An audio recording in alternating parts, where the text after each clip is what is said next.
because this might be the inner chronicle of what we are. And we have to articulate ourselves, otherwise we would be cows in a field.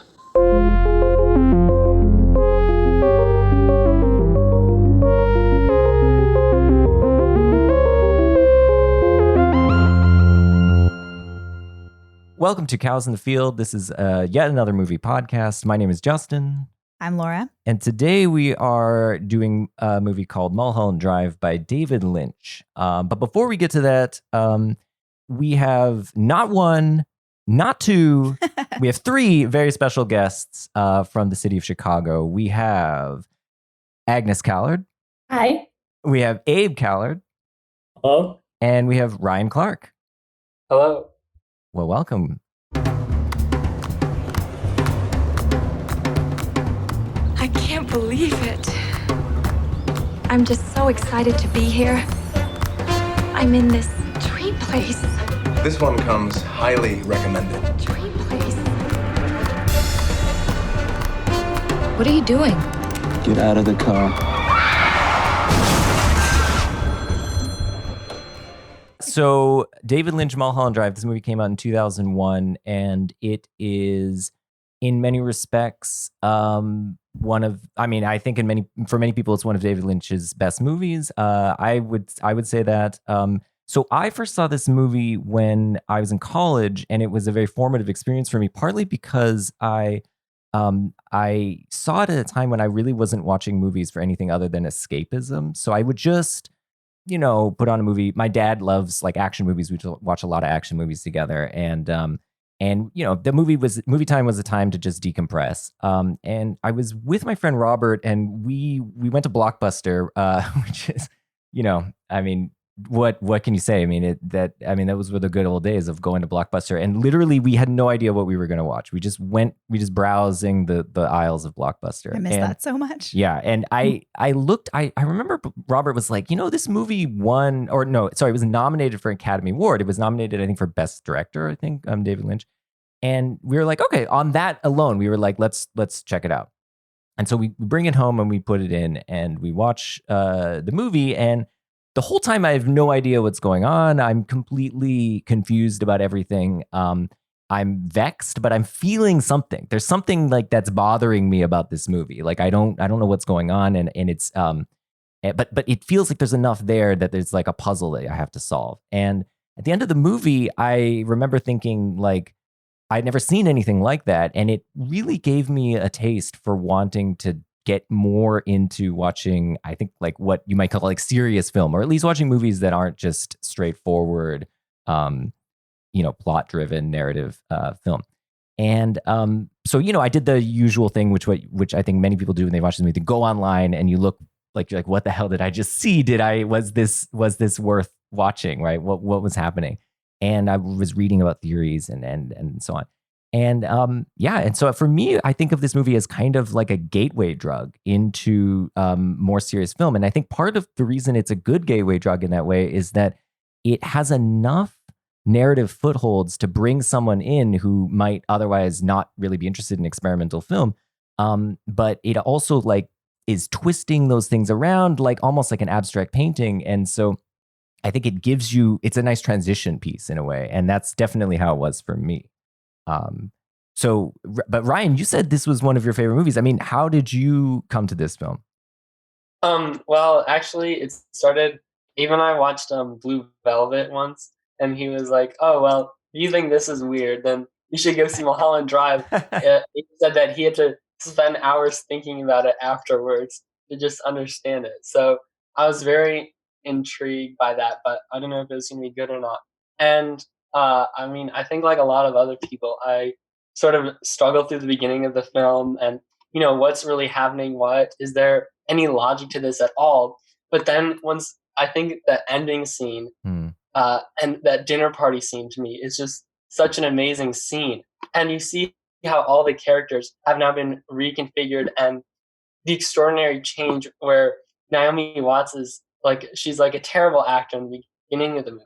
But then she becomes this jaded, bitter Diane Selwyn. Yeah. And it's an amazing transformation. And so, once I started to think about it and read about it, it reminds me like of, one of those sort of modernist stream of consciousness novels like Mrs. Dalloway or something, where you're going into a moment, in this case, exploding into that moment of jealousy and guilt of Diane Selwyn when jealous of Camilla Rhodes and her career and, taking the hit. And so it goes into this one moment. And so then you get this kaleidoscope of all of the rationalizations, all of the guilt that just in one person's mind, and the entire world extrapolated from that. And so I'm amazed by this film, but it's also compelling and fun to watch because it also celebrates Hollywood and all these tropes of like, some Italian mafia pulling the strings. So it was fun too. And so I really liked it. The theme of guilt is really interesting because Lost Highway, I think of Lost Highway as like, which is the movie Lynch did right before this, is sort of the blueprint in a way for what he did better, I think, with Mulholland Drive. And that is a movie which is a movie much about guilt and about like a person who's so guilty that they literally become another person. That's how they have to like exercise the guilt. And yeah, so I think it's interesting that you connecting that point about guilt. I watched this movie for the first time last night. Oh, really? Yeah. So I have not seen any other David Lynch movies. I found it totally perplexing. And I did not, Ryan, I guess you on your first viewing just figured out that this was supposed to be. I read too, like the theories and so on. But okay. But had you read it before you watched it? No. But I think just in that dinner party scene, the cowboy, the surly Italian, and it just kind of clicked for me, and how it's all, everything from the beginning can be extracted from the end. So I've been thinking about it all day today, and like I agree with you. It just, watching the movie, that did not happen for me. Like I was just totally confused, and at the end, Abe was like, "Oh yeah, well, the whole first part was her dream," and he explained it, and then I'm like, "Oh, okay, I get it." It actually really does make sense. And there are all these little things that kind of are clicking to me over the day, like the fact that she goes up through the bushes to get to the party, right? And then in her dream, Rita goes down through the bushes. Like, so she transforms that journey through the bushes into this downward journey in her dream. So there are all these like ways in which the dream can be seen as taking up these elements of reality and transforming them. I think what to me is amazing about it is the thought of starting inside of a dream, like starting a movie inside a dream, right? And that's what, like, it's like, I don't think I could have, by force of reason, ever worked my way out to realize that was what was happening. Because like when you start the movie, you're just holding things fixed. Like, here are these people, right?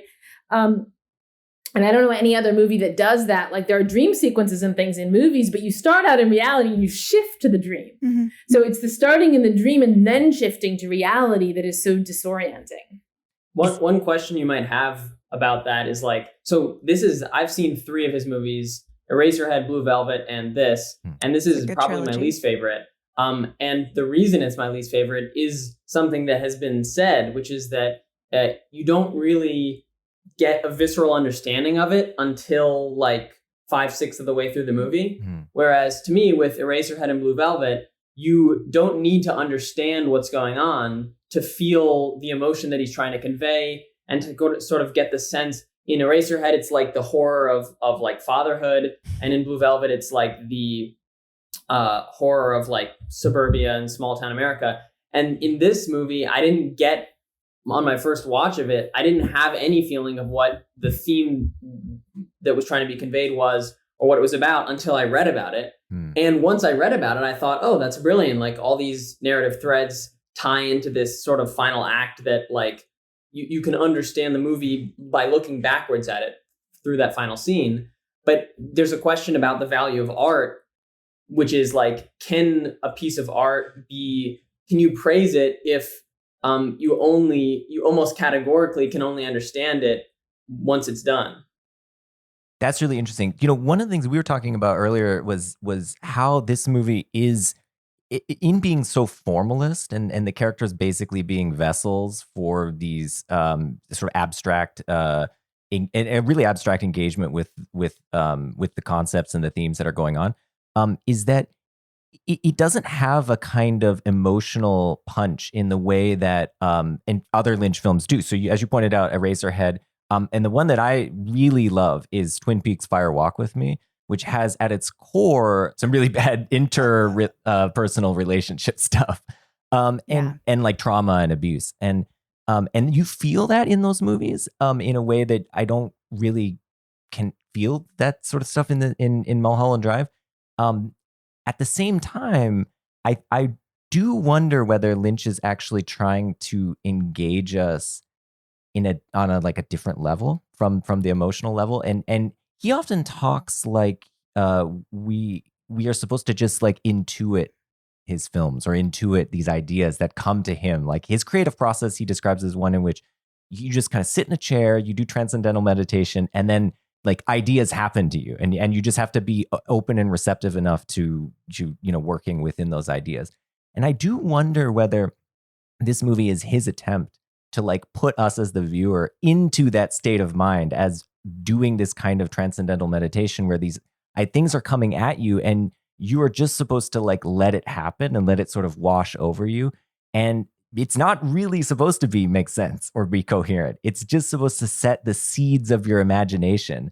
And the reason I was thinking about this is that Lynch in interviews talks about sort of like, they were like, why did you do Mulholland Drive? Like why he had such a bad experience with Twin Peaks at the end, where they the studio was like, we need you to tell us who killed Laura Palmer and all these things. And he was like, okay, that's not really what I'm into.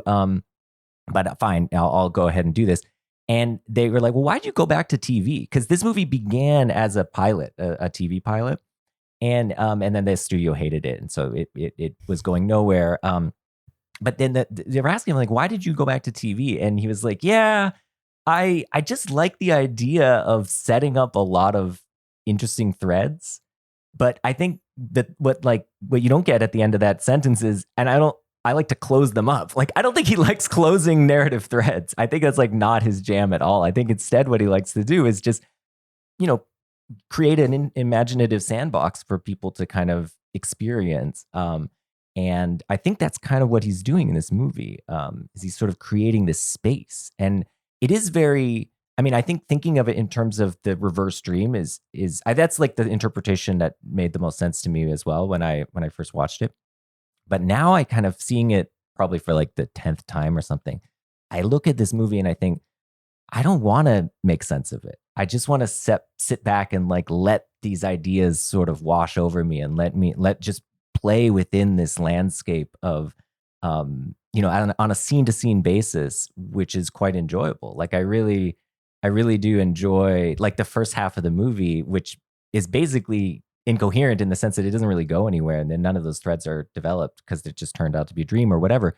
But I really enjoy that first half so much, partly because every scene is like a little movie with its own arc and its own little characters and could be, but it's a very personal thing, of course, because many people don't want to spend an hour, 2 hours, 2.5 hours in David Lynch's head, watching ideas come at them. One question we had about one of those threads that's being set up in like the first act is, what's the point of the scene where the hitman comes to steal that like black book from the other guy and then ends up killing a bunch of people?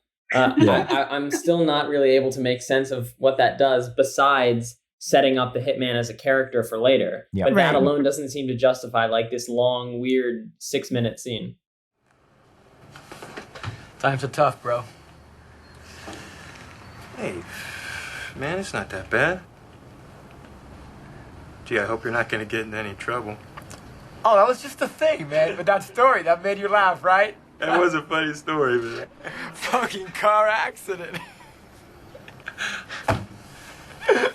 Hey, so that's it, huh? That's Ed's famous black book. The history of the world. And phone numbers.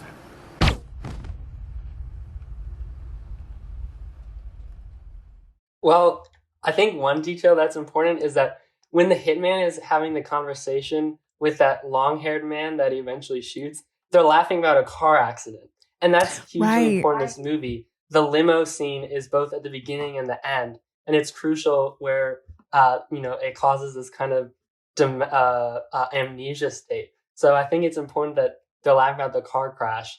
And so he's kind of like this, just the figure who's the murderer in this. And he seems kind of clumsy. And I mean, part of that too is about like what you said, how we can't question it. And in my own dreams, I feel in my memories from them, you can't question the dream while you're in it.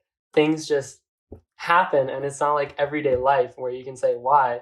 The part of your brain that goes, well, why does this make sense, or why is this true, is turned off. And once that part of the brain starts turning on, for me, I find, well, by then I've started to wake up, or I've woken myself up by just starting to question it, and how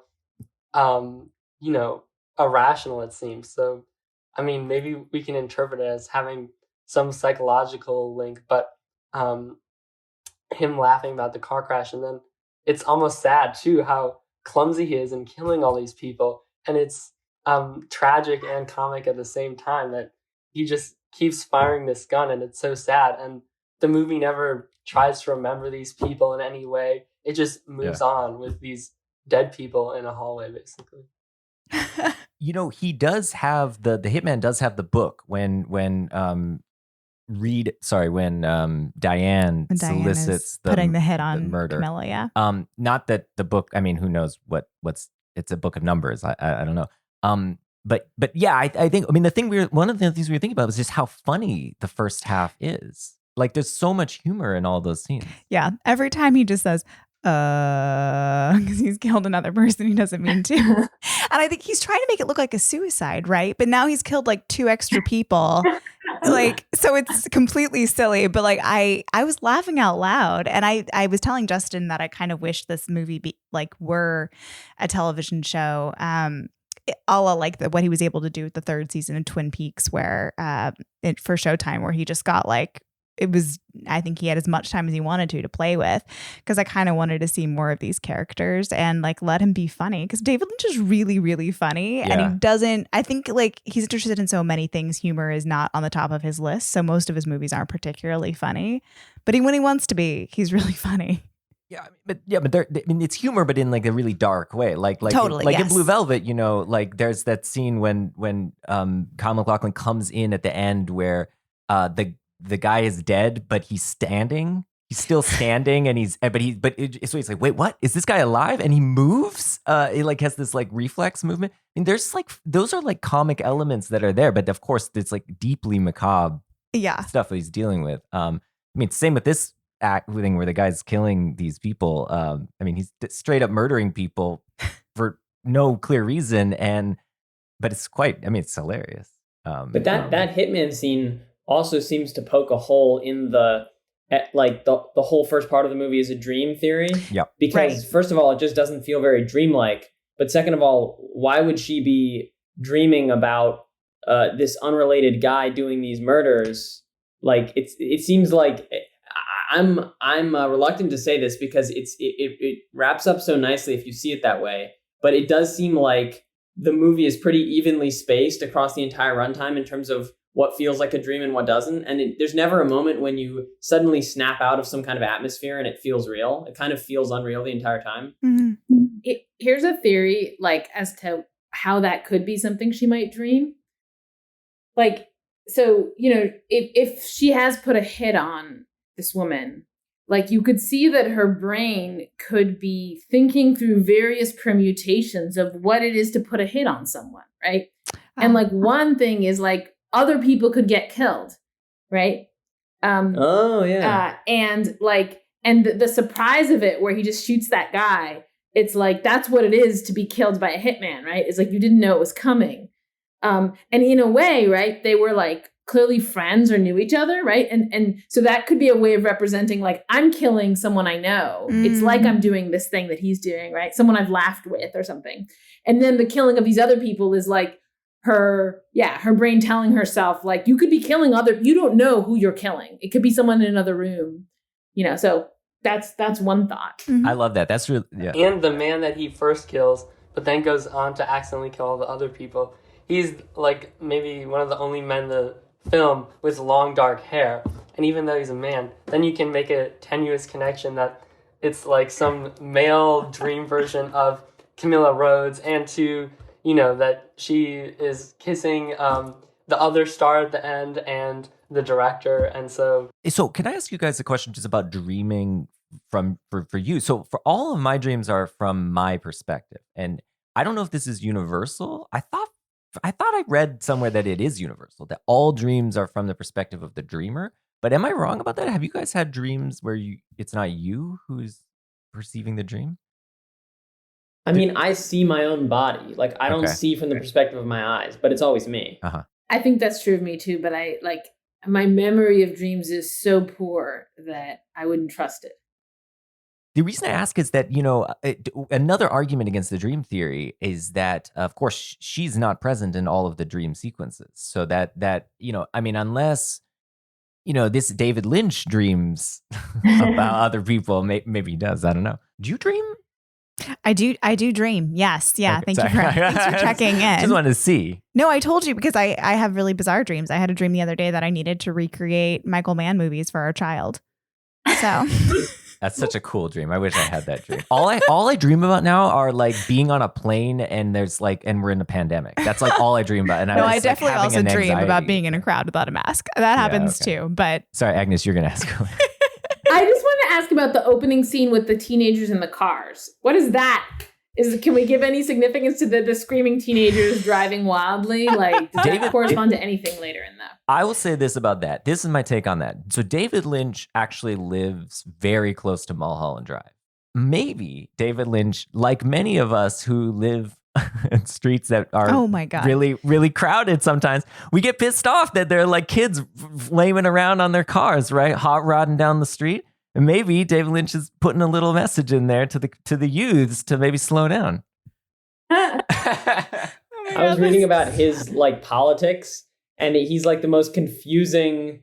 He has the most confusing political beliefs of anyone I've ever read about. He said he's a Democrat, but he doesn't like the Democrats because they're anti-smoking. And he loves Ronald Reagan and Donald Trump, but he was a Bernie Sanders supporter. It's like, I don't know what is going on in his head. Oh my God. That seems to make sense to me in some bizarre way. I mean, I feel like he'd be interested. I take it you guys haven't seen Dune, because you said you listed your Dune. Yeah. He seems like a Harkonnen. He seems like a Harkonnen. Yeah. Okay. So have you read Dune? No, I haven't. Okay. It's been recommended to me countless times. Yeah. The Harkonnens are the bad guys. So Laura's pitting him among the bad guys. But yeah. Okay. Yeah. I mean, I think Lynch is a harmless dude who just wants to make art in his living room. But the politics thing, that's really weird. I didn't know that about his politics. That's really strange. Maybe he's just trying to throw people off the scent. Like, yeah. That's possible. Yeah. Because I know that he never like answers questions about his own movies, and I saw a compilation of interviewers asking him whether specific theories were correct, and he just says like, "No, it's not correct."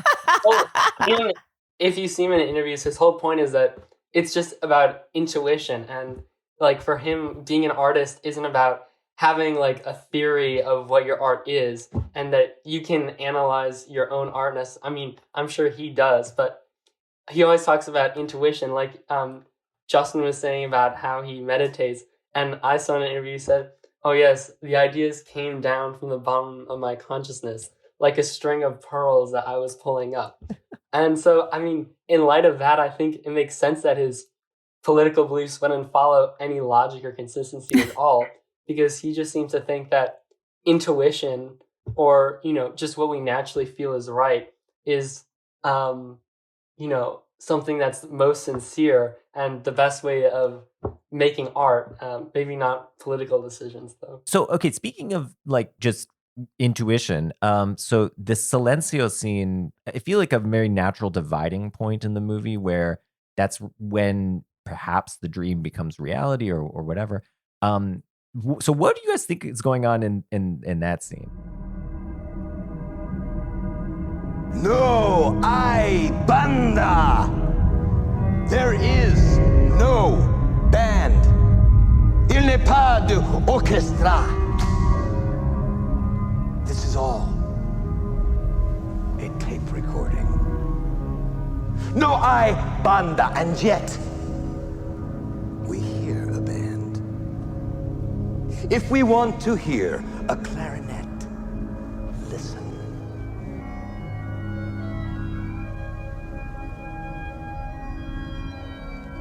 Un trombone à coulisse.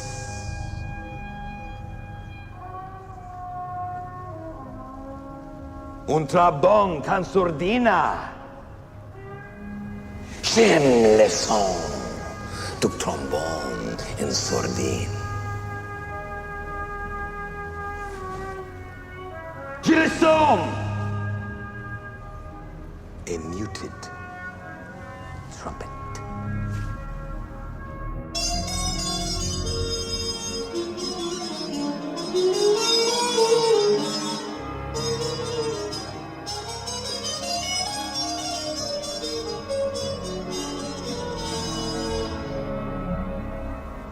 It's all recorded.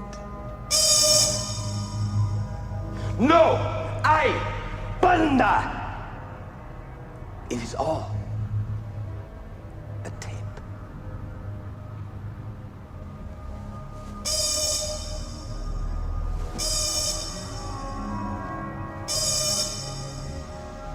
Il n'est pas d'orchestra.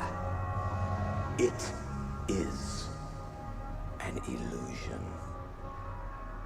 So, like, this may be kind of a simple reading of it, but if you see the whole movie as almost like in Inception, like we're within her dream, but her own subconscious is like trying to pull her out of the dream and trying to pull her back to reality. You could see that scene as her mind telling her that everything she's seeing is fake, just as the show she sees is all fake. I agree with Abe, but I also think it serves a larger message where David Lynch is saying, yes, it's all an illusion. It's totally ridiculous. You know, this could never happen. It's absurd. But still, at the Club Silencio, they are celebrating that it's an illusion. And, right, like, it's okay. Everybody, it's like a show that they're enjoying that gives them something to think about and enjoy. So it's almost an apologetic, I think, for the movie, too, where he's saying, yes, it's ridiculous, but don't let that detract from it. Agnes, since this was your first time, what was your take at that point in the movie? I'm just really, like, what were you feeling when the Club Silencio scene happens? And I was very confused. I like that was my take for a lot of the movie. Me too, first time. Yeah. Yeah. And one thing that struck me about that scene, like, one thing that struck me about the movie is the way in which place was really important to it. At least it was really important to my very tenuous grasp of what was going on, that I could recognize that diner of Winky's and it would show up again and again with different people in it. And it became like a place that I was at home in the movie. Like, okay, I don't know who these people are. I don't know what's happening, but we're in that diner again. I recognize that, you know, or her apartment, or, you know, even then the other apartment there, and the Mulholland Drive place. Like, there are these places that get returned to, and the Silencio is like a new place. Mm-hmm. And so that was like very disorienting for me. I just noticed that, like, we haven't been in this place before. And the office building where they shoot, you know, people, that's also like a new place. But like a lot of the places in the movies are like recur a bunch of times. And like for a lot of the movie, that was my way of keeping hold of anything, is just like, okay, I can recognize her apartment, I can recognize the diner, etc. Anyway, but I didn't have further take on that. And I think Abe's reading that it's a way of telling herself that she should wake up makes some sense. Yeah, I like that a lot. I mean, as far as recurring motifs, I think that's like one of the things Lynch is using really well to sort of bring the audience in and not alienate the audience. Because without that, and especially also without using like, you know, classic film tropes, like this idea of a woman in trouble or the mob controlling stuff and things like that, I think we would have no foothold in this movie, and I think for a lot of people, it would just be gibberish and nobody would want to continue watching. So a lot, I think, of like returning to classic themes and tropes in movies, and then also returning to place, recurring again and again, these things allows you then as a viewer to like situate yourself within this structure of this movie and like get invested in it in a way. But then Lynch is constantly pulling the rug out from under you, right? He's constantly saying, okay, so you're interested in this cool mystery about like who's controlling everything, and maybe it's this homeless person behind the Winkies. Turns out none of that matters. Like he's constantly like setting that up. And that's my read on Silencio, is that that's like Lynch directly speaking to the audience and telling them like, look, I'm going to show you a magic trick. Here's the trick. I'm going to tell you none of this is real. And then I'm going to bring out Rebecca Del Rio and she's going to sing crying. And you're going to be so wrapped up in it that you're going to think she's really singing. And then I'm going to show you that she's not singing. And I'm going to show you that you were misled. And I have this power over you, like I have, as the guy does. He has a power over Naomi Watts as he makes her like shake or whatever when he's calling the, I don't know, lightning or whatever. And in a way, I think so. He's pointing this out, but now you could have two reads on this. One is you could be like, Lynch is just like fucking with us, and like this is kind of lame. Like, don't do that. That's not cool, man. But the other thing, I don't think he's just that cynical. I think what Lynch is trying to do actually is he's trying to like get us to engage with this movie in a different way, not engage with it on the way we might have been inclined to, which is to try to solve the mystery, but actually to engage with it in a way which is, I don't know, liberating us of that desire. And then just... If that's what he wanted, then it's been a massive failure. Because that's like the only thing that people ever do is try to interpret it. Yeah. But for me, that's the way I've enjoyed the movie now in like the later viewings of it, is just as this purely, like, I think of it like he's painting and his brush is like movie tropes and places and things like that and narrative, but he's not producing a piece of representational art. He's producing an abstract art. He's producing something like, not like Pollock, because that's too chaotic. He's producing something more like Bacon. Well, right? And we should note that he also is a painter. Yeah. Or he has paintings.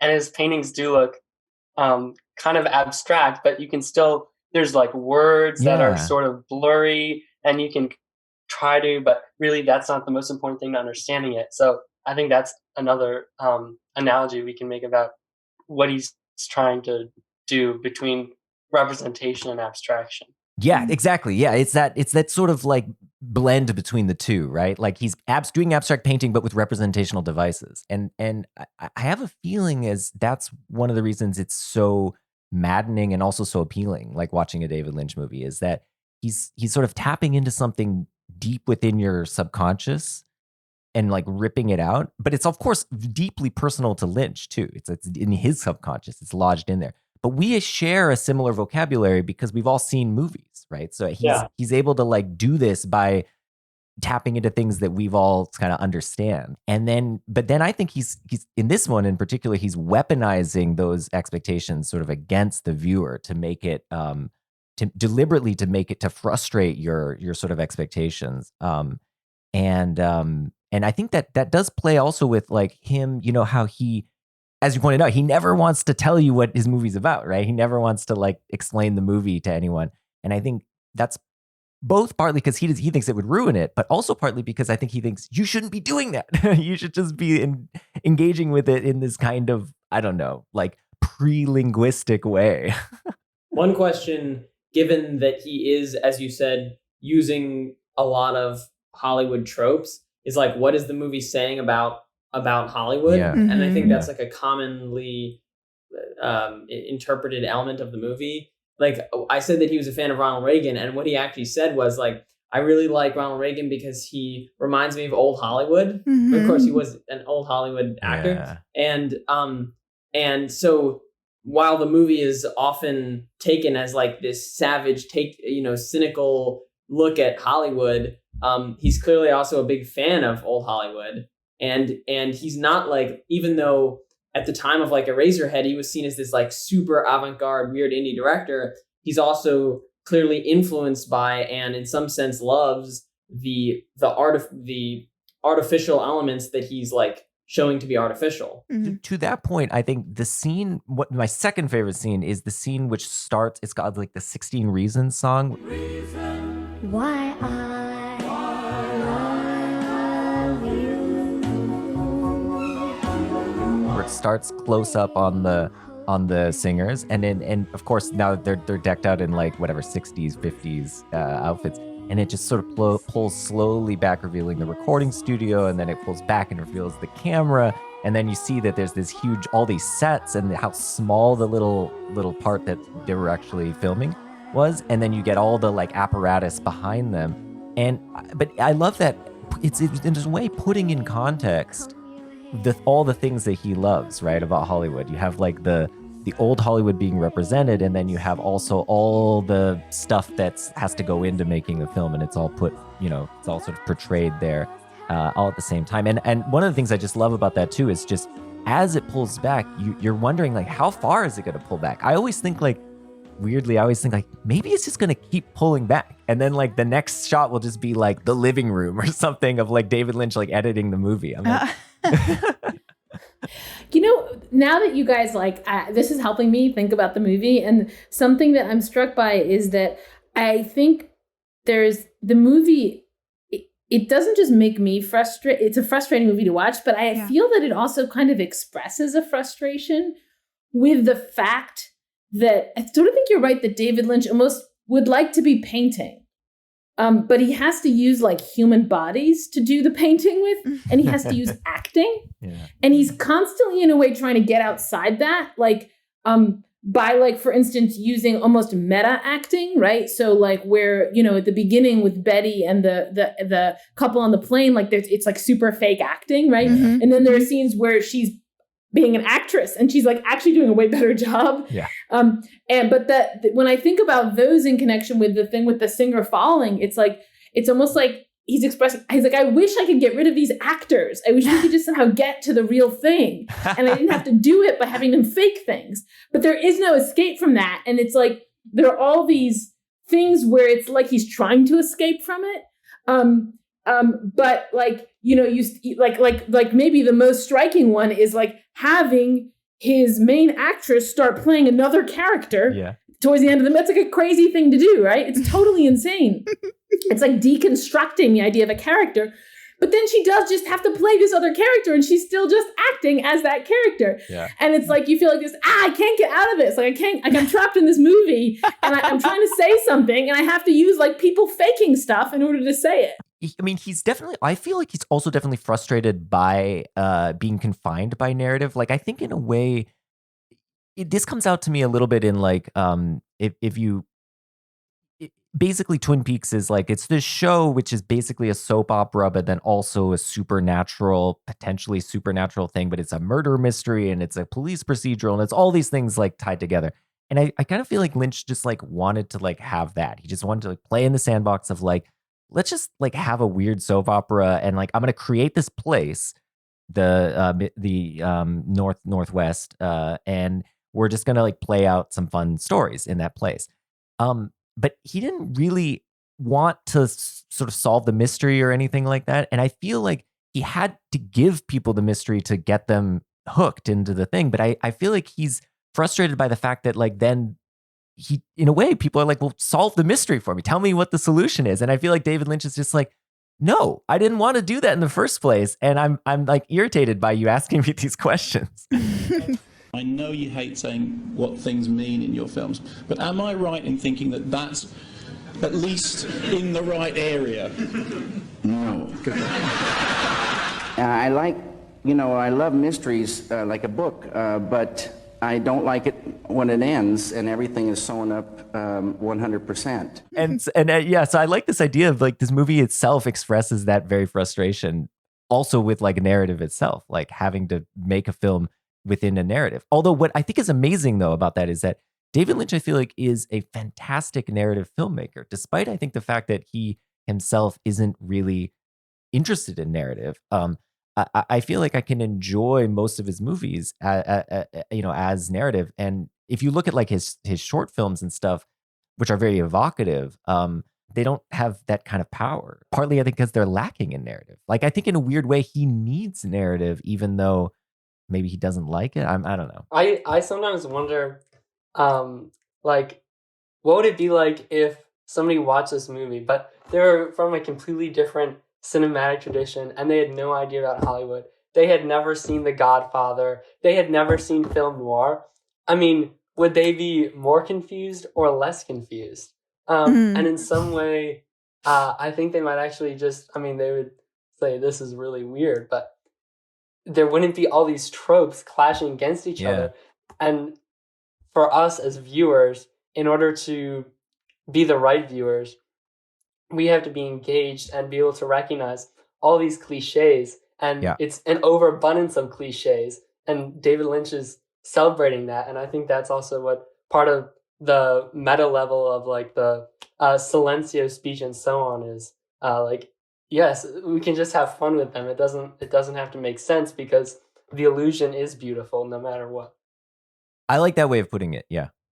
One way in which you do need to know about story tropes to understand the movie is that, like, I take it that in some sense the love story between Rita and Betty is like a love story between Diane and a glamorous version of herself, or like her own dream of being this Hollywood actress. And so, they're like, she's in love with not Camilla Rhodes in particular, but like the image of herself, the Camilla Rhodes that she's projecting onto Camilla Rhodes.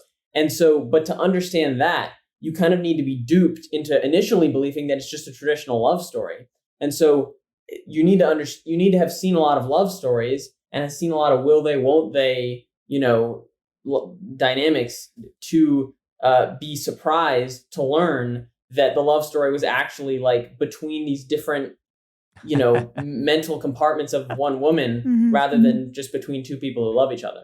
It's also in the consciousness of, the real character, Diane Selwyn, who's so obsessed with Hollywood and has made this her dream. So, of course, her dreams are populated by all of these tropes that she wants to, become a movie star within.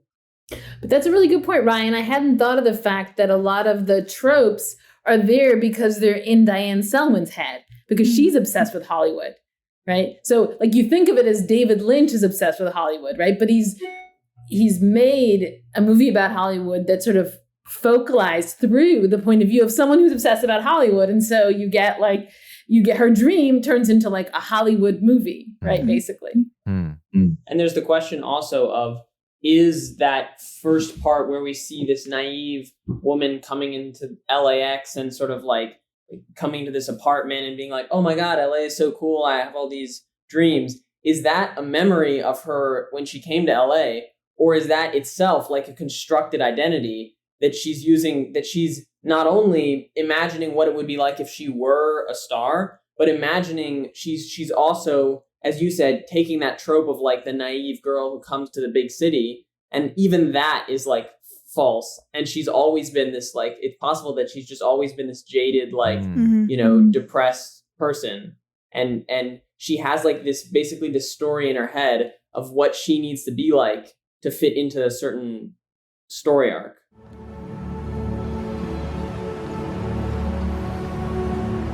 Well, it's time to say goodbye, Betty. It's been so nice traveling with you. Thank you, Irene. I was so excited, nervous. It was sure great to have you to talk to. Remember, I'll be watching for you on the big screen. Okay, Irene. Won't that be the day? Good luck, Betty dear. Take care of yourself and be careful. I will. Thanks again. Yeah, and the movie is such a like love letter to Hollywood, and also like an expression of deep frustration with Hollywood. And I wonder too, like the different versions of the Betty that and Betty's LA world that she comes into, the dream world that she comes into. If it's like David Lynch's sort of feeling of like what he loves about Hollywood and wishes Hollywood were, like what he thought about Hollywood when he was a kid, that it was all like artifice and creativity. And then it turns out that he finds that his creativity can't run free in the system at all, and he wants it to be. But he loves the artifice of it. You know, he loves the idea of it. But he's found a lot of harsher realities. Were there other scenes that jumped out at you guys as particularly like intriguing? So one thing that intrigued me, Abe, you took a screenshot of this. There was a reference to Persona. Yes. When I'm a huge Bergman fan. So, and it's a very, like, the movie really, you know, it does connect to Persona in the relationship between the two women. You know, one thing that it sort of doesn't do at all is try to think about something like how success might be hollow. Oh, can you do screen sharing? I don't believe I can. Okay. Oh, okay, yeah. But it's the scene when they're after they've had sex and they're just lying in the bed, right? Is that the shot? Exactly. Yes. Exactly. Yep. It's the two faces are sort of superimposed in that way. Yep. So, you know, some of what Persona is about is the way in which this, like, sort of this successful actress is kind of in some way hollow on the inside, and, you know, she stops speaking and becomes this, like, great listener to her nurse, right? And the thing with this movie is that there isn't it doesn't seem like there's a kind of exploration of the hollowness of success at all. Like, there's just sort of the striving, right? And there's definitely a sense of it's being superficial in some way, but there isn't like Camilla Rhodes in, you know, The Edge just seems like happy and successful, right? Yeah. And so that's like there's almost something missing in terms of one of the tropes is there's the striving and there's the bitter failure and then there's the happy person, but there isn't like what I almost was expecting was, like, you know, making it, and then it does not have the All About Eve thing of, like, how when you actually succeed as an actress, it turns out to not be what you dreamed or something. That's not there. Mm-hmm. Well, one notable feature of the movie is that although she is dreaming and in some sense fantasizing, she doesn't, for example, just fantasize about living the life of a Hollywood starlet and think about all day about her being, you know, having all these fans and being on the silver screen. In fact, what she imagines is herself being an unsuccessful star, but just not quite as depressed as she is in real life. And then what interests me, and maybe you guys can give me an answer about this, like, why does she dream about this woman, like, coming into her life in some sense, who's not an actress? Like, she doesn't imagine Rita is not, like, she's just another woman as well. We don't know what her backstory is. And the parts of the movie where she's basically trying to wake herself up happen almost immediately after she meets Rita. Like, almost as soon as they meet, she starts trying to figure out who she is. And that search is the search for trying to figure out who Diane is and to wake up from the dream. And so although it's a fantasy, we don't get a lot of of seeing what she actually wants. And it's weird to me in that way. You know, two things on that. So, I mean, definitely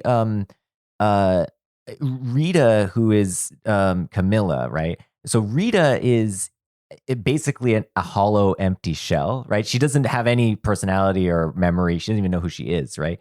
And so there could be some exploration of the success of the Hollywood actress in the sense that, like, basically she's a successful actress, but she's successful partly because she's empty, right? She has nothing. There's nothing at her core. And then actually I was thinking it was implicit that she is the actress who is being replaced by in the movie. So I was thinking that she is Camilla. I mean, Rita is the role. Because they're recasting the main actress. I was thinking that's because she's been killed off or allegedly killed off by the mob. So that the mob hit was to basically take her out so that they could replace her with Camilla Rhodes. So I was thinking that she is the famous actress, but then now their roles have been, like, inverted, and that, like, she's just like this empty vessel who's got nothing really inside of her. And Naomi Watts just gets to, I'll just use her name, just gets to fill it with whatever she wants. And she has all the juice, right? She's got the acting chops, and she's on the upward trajectory and so on. So she really gets to actually take her place in a way. And in fact, actually, when the casting agents take Naomi over to the set after she's done the fantastic audition, they say, you got to meet this new director. He's got a part that you'll just kill and you'll knock it right out of the park. I think they're thinking that she will actually come and audition for that part. And that's next on her agenda, and that she's they're going to try to put her up for that. So yeah. Diane is actually, rather than imagining the life of a movie star, she's imagining what happens if it's almost like a fish out of water thing. A movie star has to descend down to the ordinary people, and it could be a comedy of oh, I don't know how to live like the average person. Well, one point about the hollowness aspect of Rita is that she's literally hollow, or not, but in the sense that she has lost all of her memories, all of her identity, and she gets her name Rita from a Rita Hayworth poster. Yeah. So she just fills herself with this Hollywood star from the past, and just grabs that and takes that as her own identity. And so she's not even a person. She just takes some old star and makes that and is a movie star. And I think we can look into, the dinner party scene where Diane Selwyn is humiliated, and she talks about how Camilla got the part and she didn't. And then Coco gives her this look, and she's like, oh, I know what you mean. And it's so humiliating for her. So then, of course, when she is recreating it in her mind through the dreaming, she gets to help the Rita character, who doesn't know anything, and gets to, after she takes this identity to fill as her own, but she's in this totally weak state after she's been in the car crash, and now she gets to be the one who gets to help her to the top, and she won't be subordinated and humiliated anymore because she hasn't been in a car accident, but the big star hat. Mm-hmm. Right. Yeah. It's less of a fantasy about Hollywood and more of a fantasy just about the power exchange and their relationship. Yeah, and also about I do think it's interesting that point you made, Ryan, about the about basically filling the vessel with Hollywood, with Rita Hayworth. Is that is I mean, David Lynch is often cited as a postmodern filmmaker, and that is one of the calling cards of at least a certain type of postmodernism, which is that you have this sort of the simulacra that reflects back on itself, where there really isn't anything underneath that it's a simulation of.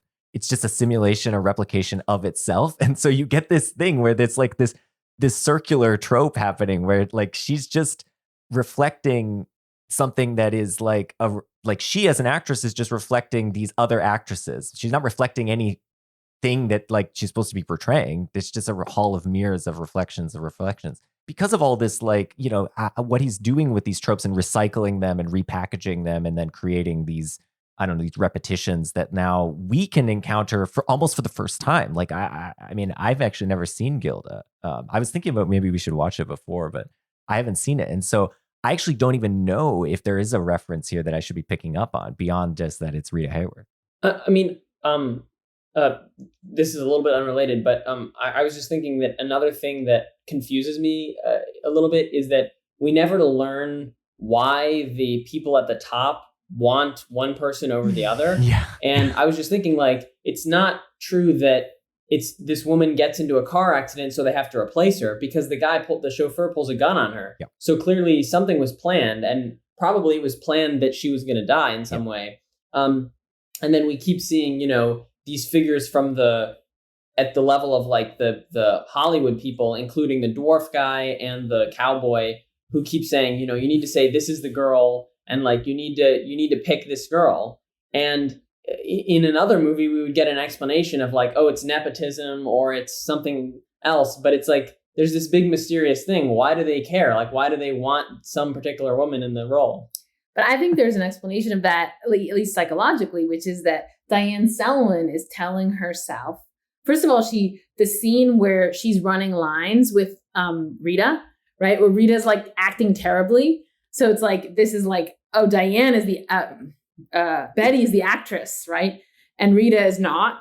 And then the idea that Camilla Rhodes, right, is someone who didn't deserve the part, but just higher ups forced, like, so like, it's like she's, Diane is there telling herself the story. Camilla's no great actress. This is why she got the part. It's not just or fair in any way, right? And so, like, even though it doesn't make sense within the logic of the dream, like that, let's say the manifest content of the dream, you know, if we think about the unconscious motives driving the dream, it makes perfect sense. Yeah, I mean, like just like David Lynch would like to think there was no real reason that it couldn't get made into a TV show. Yeah, exactly. Exactly. Yeah, I mean, on that point, Agnes, so is exactly the name of the actress who they want, who is the girl, is Camilla Rhodes. It is so even though it isn't she's not being played by Laura Herring in the dream, it is the same.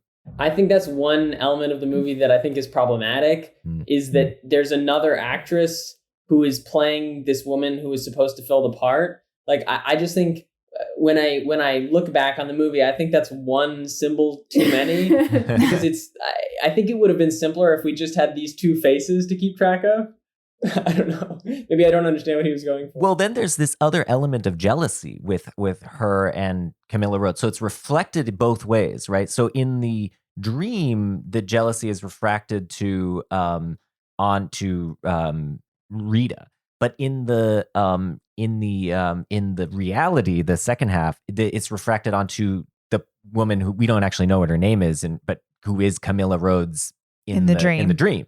Because she actually, it's clear. I think it's made clear, or at least it's strongly implied that she is now having a relationship with Rita or with Camilla.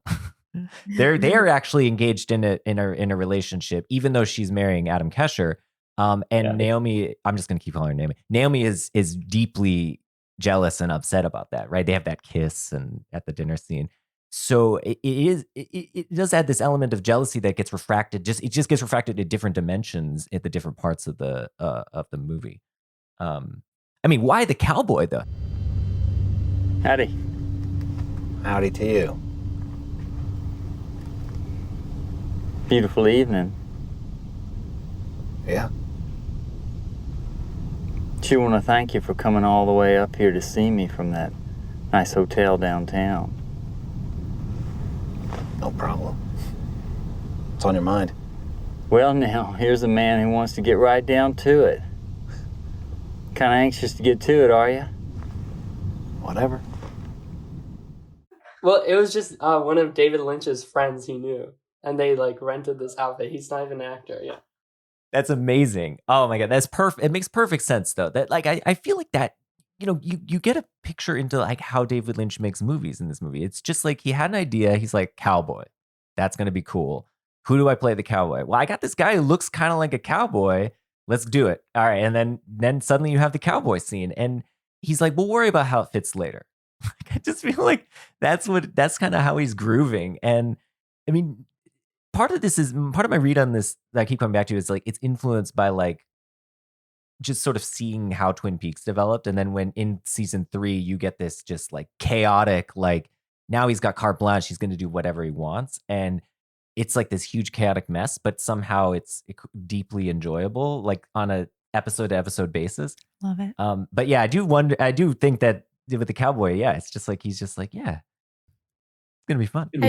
I feel like this movie, like when I think about it, it's maybe the perfect expression of everything I don't like about movies in a certain way. Like, that is like my favorite director is Bergman, and what I like about Bergman's movies is that they don't feel like a commentary on movies. Mm-hmm. Like I just feel like so many movies are about movies, and I'm not that interested in movies in the first place for me to be able to like bootstrap my way up then into like an interest in this movie, which is about other movies, right? And Bergman is like has this amazing thing where it's almost like he just takes the mask off of people and they're somehow expressing not the way they are in real life, but the level right below. Like it's a little bit the way Henry James writes, right? Where like the actual psychological interactions of people, not the words, but the interactions are sort of laid bare.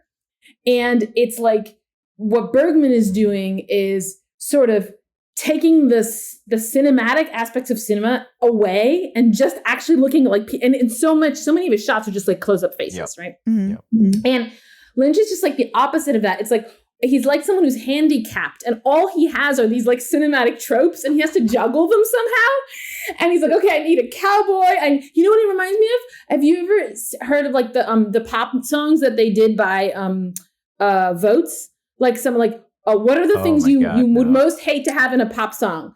Rap, bagpipes, church choir, country music. And then they made a rap song that was country theme with bagpipes, right? And so it's like someone like that who's like, what are all the things that can be in a movie? And let me like juggle and scramble them. And it's like there's this frustration because it's like, I want to speak and I want to say something about how human beings are and what's important, but I can't do it because all my tools are like these movie tropes.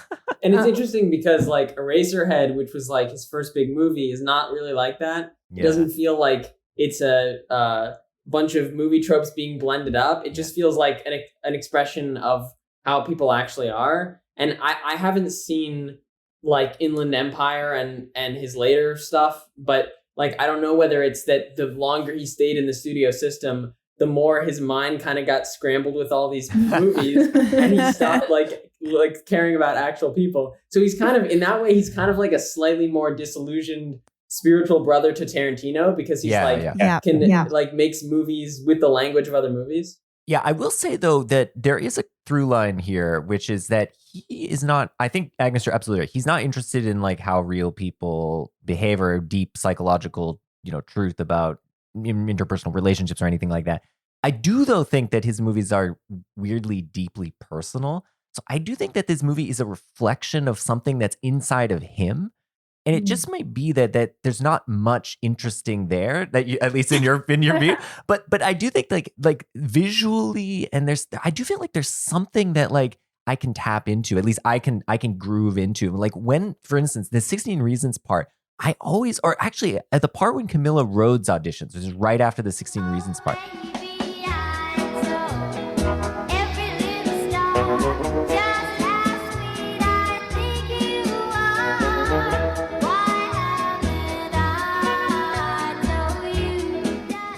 Jason over here.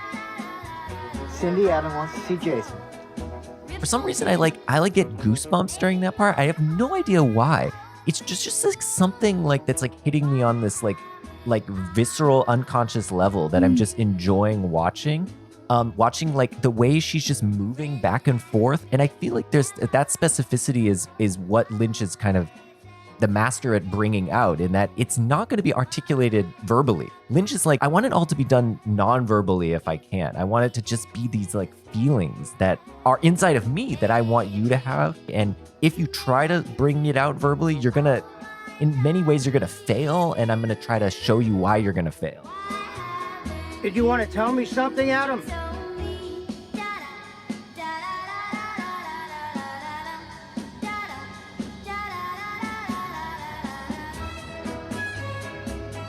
This is the girl.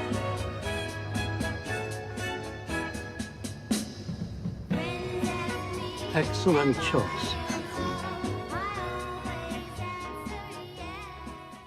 But yeah, and I feel like that's a through line, as you're pointing out, to Abe, with Eraserhead, because with Eraserhead, as you said, like I think it is exactly that. Like it's this fear of fatherhood, and it just feels incredibly personal. And so it's weird that I think in a way it is psychological and it's getting at something in the human condition. It's just deeply specific to Lynch. Just his human condition. Yeah, it's not universalizable. It's kind of interesting that even in her dreams, so like it feels to me like the scenes with Betty and Rita feel very avant-garde and weird. At least a fair amount of them do, as well as the scene at Winky's and a couple other scenes. Whereas the scenes with Adam Kesher feel like something out of like a sitcom, basically. Mm. There's even like this weird, funky music playing under it.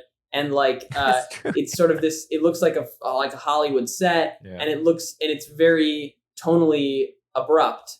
And that's true of the scene where he walks in on his wife cheating on him. And it's also true of the scene where he's talking to these people and the guy drinks the espresso. Yeah, that's true. I do see like there are these moments of intensity, I think, between the characters, like the scene where the guy is telling him about the dream. Yeah. Like there's an intense relation between, it's like, but part of it is just that I think confusion and intensity can be like, you're sort of confused as to what's happening and what the relationship between these two people are. And like, if this guy did have this dream, why does that mean he's supposed to invite this other guy to eat with him at the restaurant where he had the dream? Like, what does that other guy have to do? Oh, he was in the dream, I guess. But still, it's like, why is he recreating this dream? Yeah. From the perspective of cinematography, one of the reasons that scene feels so disconcerting is that it's like shot in this over the shoulder style, which is totally normal, but then the camera's just like drifting in these random directions, and not like usually if you would have the camera drifting, it would be like in one direction, but it'll cut to like it's drifting up and then it's drifting sideways. And so it's like it feels like a normal scene, but like something isn't quite right. It is interesting that he doesn't do that in anywhere else in the movie. I think elsewhere in the movie, it's mostly just, either Steadicam or just like static shots, right? Like, there's a fair amount of like Kubrickian, like slowly moving through a space. Yeah. Like, I know I off the top of my head, I can remember when Rita is first, like, she first meets Betty in the house. You go through the hallway and then she finds her in like the bedroom or whatever. I love that sequence partly because right before that, Betty's on the phone with her aunt, and her aunt is telling her, like, and she's like, "Wait, that person's not your friend," and she's like, "Oh no!" And then while that voiceover is happening, it cuts to the camera tracking. And you hear the voice like muffled, right? So you think like, oh, she's sneaking up on Betty on the phone. Like you think is this somebody else's perspective sneaking up on her, but then it turns out to be her perspective. It's just happening 5 minutes later. But because he's putting that audio on top of that camera move, you have expectations about whose point of view it is, and then they're flipped.